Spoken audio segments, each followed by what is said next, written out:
you want an opportunity to sell your chapter's programs to the community? Do you want an opportunity to teach your members about the chapter's programs? Hi, my name is Sandy Berry. I am a member of the Assistance League of Reno Sparks, and I am going to share with you how we put a TV up in our thrift shop to play videos about our philanthropic programs. So let's just dive right into what we need to do. A TV set and a DVD player are pretty obvious. You want to purchase 4 DVD plus RW disc. This is assuming that you have a new DVD player. Check the player to make sure it uses DVD plus and not DVD minus discs. You definitely want RW discs rather than R discs because you will be writing over the discs when you get to the point of revising or changing your video segments.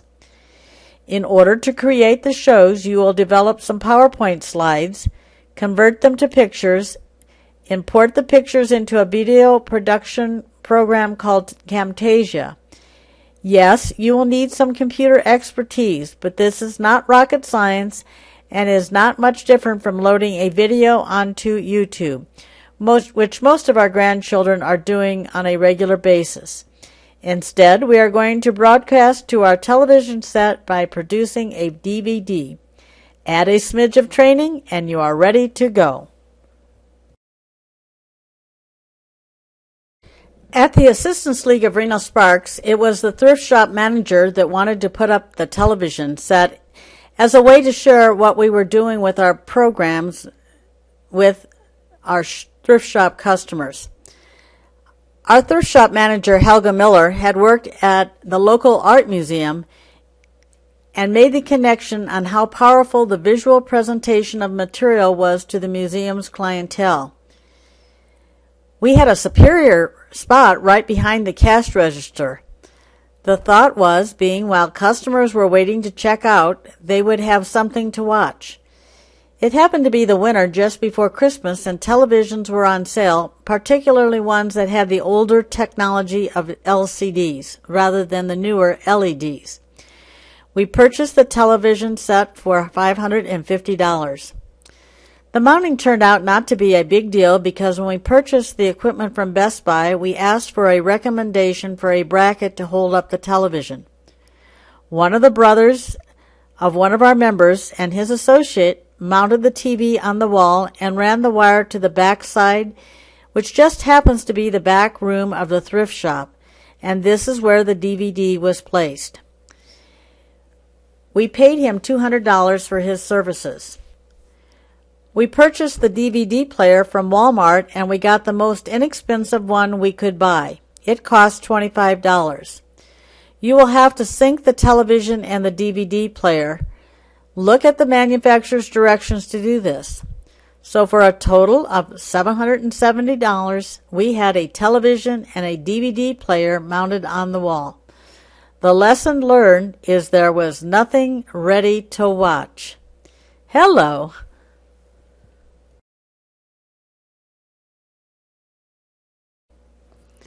As you can see, the television is on one side of the wall, and the wires run to the back of the wall where the DVD player was mounted.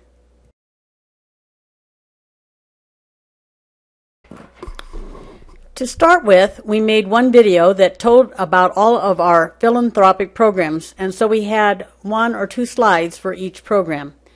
We emphasized our programs because our chapter did not need new members since we have had 20 to 25 new members in 3 classes over the last 18 months.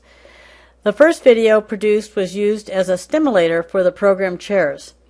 We called together all of our program chairs and told them that what we were doing. We showed them the video that they had been produced to demonstrate that we could do what we thought we could do. We were pretty excited in those days, but our video was pretty basic. We asked for their input and redid the video as our first video segment, and the video stream got started. More about the video stream in a minute. We gave them some quick instructions on how to develop a storyboard and challenged them to tell us their story about each of their programs. As with the first video, we developed PowerPoint slides for each of the programs. We sought the approval of the president for content and made sure that they were edited for grammar and spelling. There was a varying response to the request to develop a storyboard, so the lesson learned was that we needed to sit down individually with each program manager to see what they wanted to include in their presentation, and we always seek the approval before we put it up on the screen.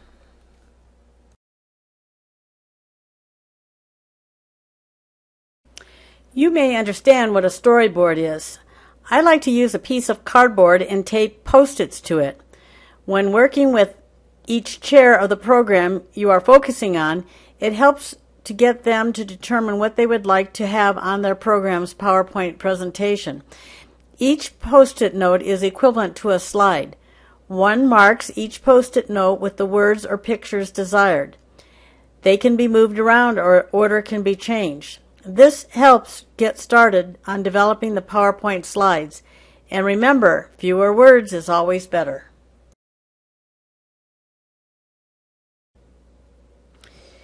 You will need 3 programs to accomplish making a DVD: Microsoft PowerPoint, Camtasia, and Windows DVD Maker.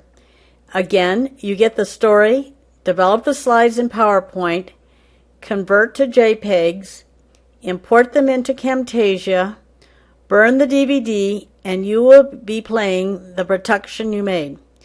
You probably own or have access to PowerPoint. You will probably need to purchase Camtasia. Camtasia costs $324. You will want to buy the Camtasia and Snagit version. Snagit allows you to literally snag anything that is on your computer screen and copy it into a PowerPoint slide.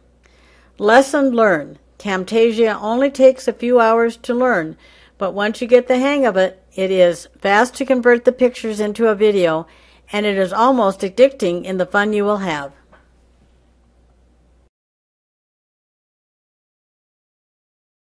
Just a few words about the PowerPoint development. You want to tell a story with pictures and a few words. I can't emphasize how important it is to use only a few words. Start with developing a storyboard as shown earlier. We used our food pantry as an example. At the end of these slides, I will play the food pantry presentation. When you first open PowerPoint to start to make your slides, there is one step you must do to get the slides in the right aspect ratio to play on the TV screen. This is something you probably have never bothered yourself with if you have done a lot of PowerPoint presentations in the past. But it is simple. Before you start developing the slides, be sure you have the page set up correctly. I will show this on the next slide. Find one font and use it consistently. We decided on Arial. Make sure the font size is large but not too large. We also used Adobe Photoshop to erase some of our wrinkles. The lesson learned is that the slides must be saved as JPEGs in order to import correctly, and the aspect ratio of 16:9 must be set in the page's setup of the PowerPoint presentation. But even more importantly, it is to encourage members to take pictures of everything so you have something to work with. And again, remember to do good file management right from the start. Use Dropbox so all members on the team have access to the files regardless of where they are working. I will talk more about that in a minute. Okay, here is where you set up the sizes for the slides to be ready to produce an on-screen show using the PowerPoint 16:9 aspect ratio.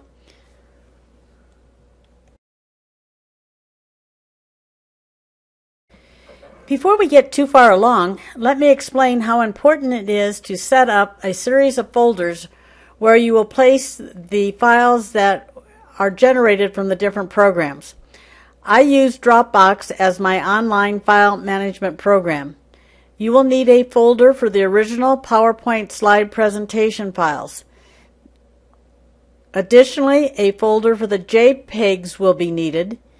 When importing the JPEG files into Camtasia, a CamRock file is generated.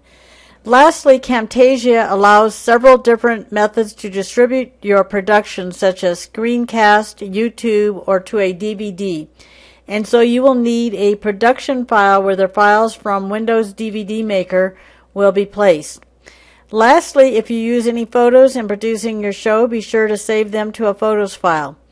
Once you start to developing many different segments, it will be important that you take the time and place the files in the right folders. Note that while we are not narrating these shows, if you were to develop a DVD with narration, you would want a separate folder for the narration files.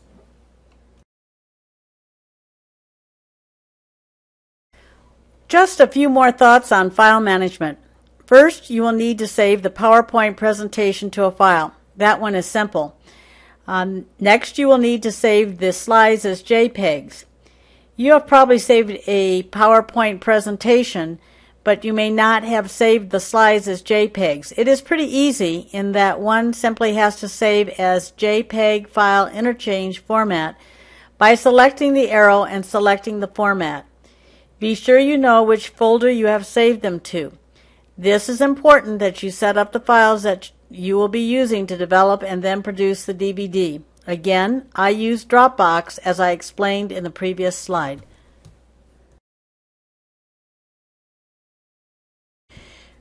Okay, now it is time to create the video files. Once you have some familiarity with Camtasia, this will go relatively quickly. You will simply open Camtasia, import the JPEGs just created, and add them to the timeline. You will need to select the video size after you add the first slide to the timeline. Add some transitions and time the slides, and you are ready to burn your production to a DVD. In the next two slides, I will demonstrate two Camtasia features. First, one must learn how to set the video size to 1280 by 720. Second, one has to use a Camtasia feature called Snap to Video to get the black box from around the slides. Leaving the black box on over time will burn the screen, so one must learn how to do this feature.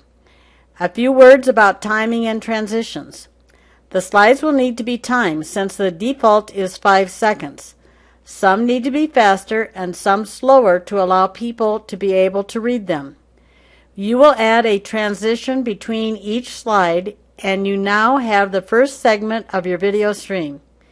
Be sure to use only one or two transition types in each segment. Next, you will select Production. There are 3 lessons learned. First, one needs to save Camtasia file right after importing the JPEGs, again to a predefined Dropbox folder. Second, one needs to pay attention to the timing of the slides so that they are neither too fast or too slow. And the third lesson is to be sure one understands how to get rid of the black box by using the Snap to Video feature within Camtasia. After adding the first slide to Camtasia's timeline, you will get a prompt from the program that requests what video size do you want. Select 1280 times 720. That is what is needed to play the video by producing a DVD and playing it on the TV screen.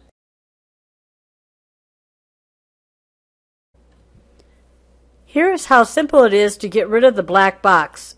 Select a slide on the timeline. Select the Zoom and Pan feature.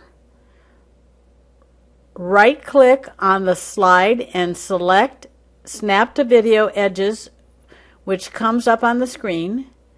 Do this same step for each picture or JPEG that is on the timeline.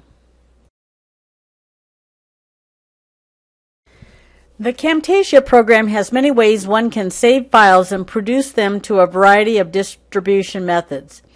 We are going to save our production as an .avi file. We are going to save the production to a folder. Lessons learned. We are going to watch the video one more time.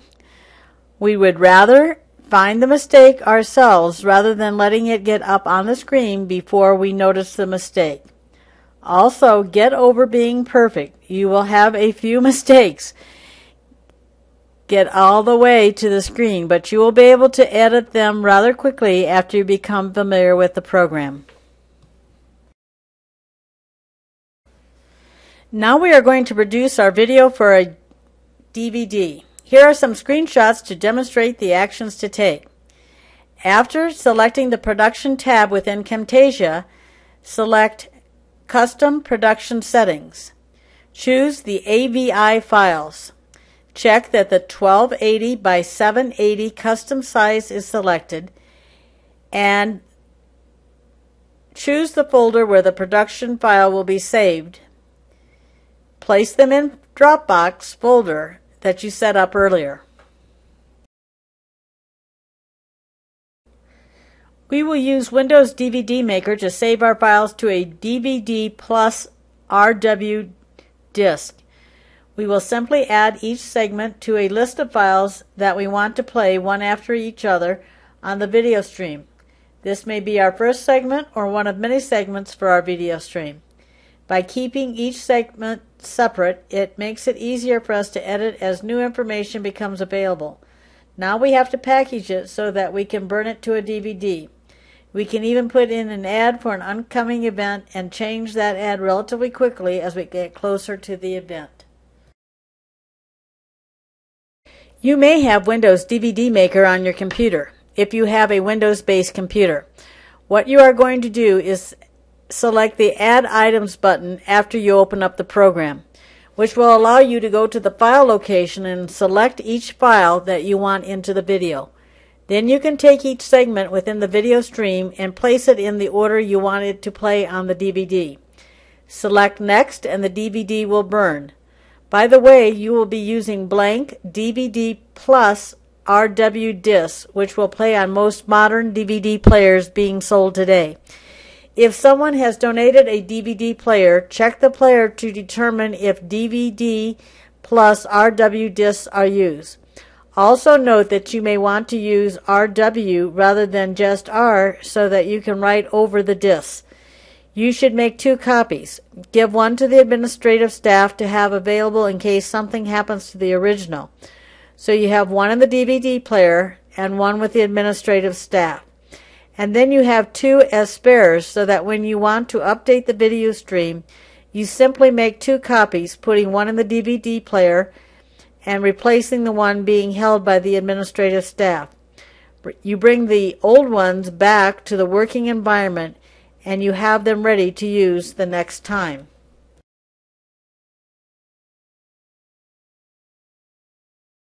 Now you have a DVD that is ready to be played on the Chapters DVD player.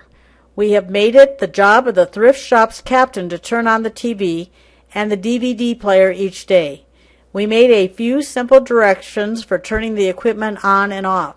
There is a little training that is needed, but we controlled a lot of the options with the controllers by simply taping up most of the controls after we first got the TV and DVD to talk to each other.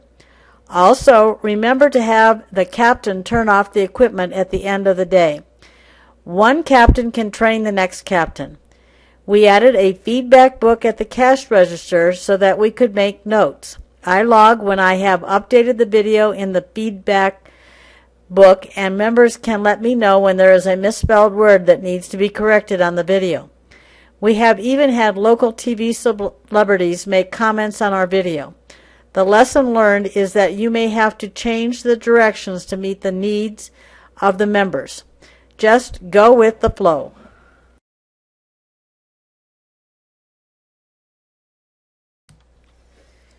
Over the last 5 months, this has been a work in progress.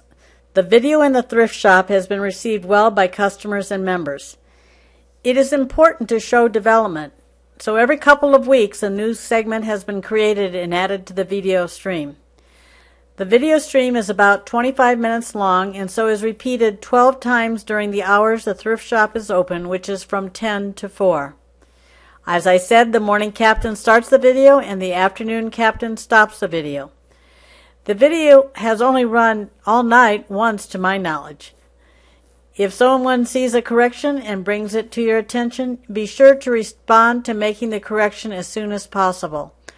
Lesson learned: not everyone can follow your directions. You may have to demonstrate to some how to turn on and off the equipment more than once.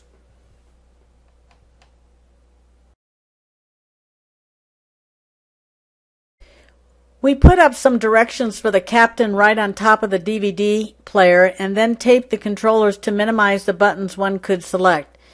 You should only do this after you have connected the DVD player to the TV and have them working together. The connection is done through the input source on the TV controller. You will need to read the directions or find someone to help you if you are a bit intimidated by this process. Actually, it is a pretty simple function to accomplish.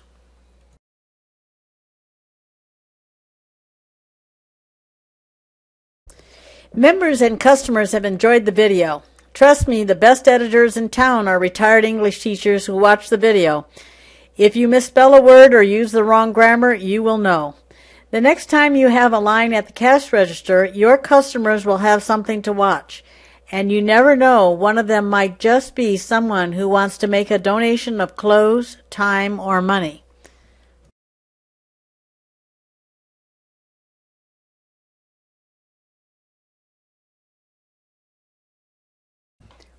In summary, it will take a commitment of time and some resources, about $1,500, to put a TV in your thrift shop where you can run shows.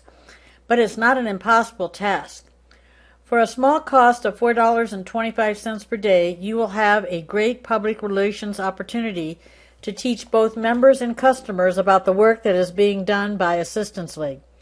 You will need people who are committed to learning how to develop and refresh the shows, and converting the shows to videos and then burning the files to DVDs. Be sure that several members form a team to do these tasks. But this is a great way for members and customers to see what you are doing and a great way to advertise upcoming events. So until we catch up again, have a great day. This video has been produced in cooperation with Assistance League of Reno Sparks members, located in Reno, Nevada.